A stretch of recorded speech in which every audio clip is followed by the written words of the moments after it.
this book organized? We start with the moment of awareness, whether that comes from a child's voluntary disclosure or a more accidental or unwanted discovery. From that point, parents begin to become aware they may need to seek help. They are also trying to find ways to maintain their relationship with their child, which can be strained. We then turn to a discussion of how the relationship with their child changes over time, what worsens initially but tends to get better over time.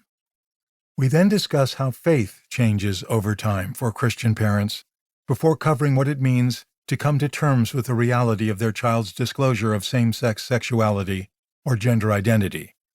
Coming to terms with something happens at several levels of experience.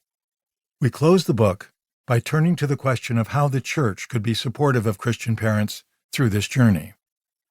You will hear at the end of each chapter 2 features. One is called Advice from Christian Parents. This is where we let other Christian parents who have been walking out this journey share from their own experience. They offer pearls of wisdom from their own life that may be especially helpful to you. The other special feature is Your Turn. This is an opportunity for you to process what you've heard and apply it to your circumstances. Every story is unique. Your story is unique. We want you to take what you are hearing, have an opportunity to digest it, and see whether you can apply it to your circumstances in ways that are helpful to you. We use the terms LGBTQ+, lesbian, gay, bisexual, transgender, queer, and other experiences, and gay throughout this book as umbrella terms for a larger constellation of experiences of same-sex sexuality of diverse gender identities. This is the language we saw in our transcribed interviews and the language of the children of the interviewed parents, and it seems fitting to use that language here. Of course, each person uses the language that best fits their experience and attributions about what same-sex sexuality or different gender identities mean to them. And we use excerpts from interviews that capture a range of expressions of identity. In order to offer a research-informed perspective, we have drawn on the work of several research projects in writing this book.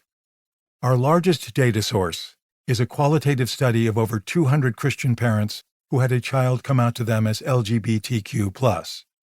This study was conducted by the Marin Foundation in Chicago. Laura Staitzer was instrumental in that project. The Institute for the Study of Sexual Identity analyzed the study's data at the request of the Marin Foundation's president, Andrew Marin. That data was presented at several professional conferences, became the basis of nearly half a dozen dissertations, and was even published in peer-reviewed scientific journal articles. We cite these publications, presentations, and dissertations throughout this book. Although the Marin Foundation has since closed its doors, we continue to analyze the data we received from it, and Andrew Marin has given us permission to feature that data here.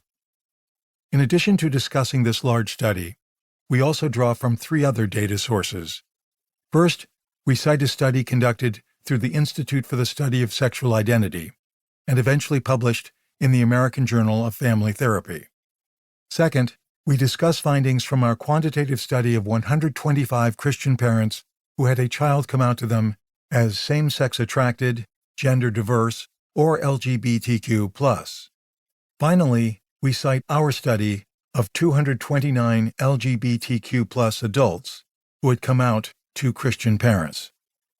Several Christian parents also contributed brief essays on some aspect of their experience of a child coming out to them as LGBTQ+. We want to thank Dave and Jean Coles, Greg and Lynn McDonald, and Barclay Jones, pseudonym, for their willingness to share their thoughts and experiences. Apart from these parents being named, all other names have been changed to protect the identities of family members. In several quotes that use the name of a son or daughter, we have replaced this name with the words, "my son" or "my daughter." Most of the book is geared toward parents of children who are lesbian, gay, bisexual, or queer. But we offer breakout boxes in each chapter on some of the unique aspects of the topic covered in that chapter as it applies to parents of children who come out as transgender. Both authors of this book have extensive experience working with individuals and families navigating sexual identity, gender identity.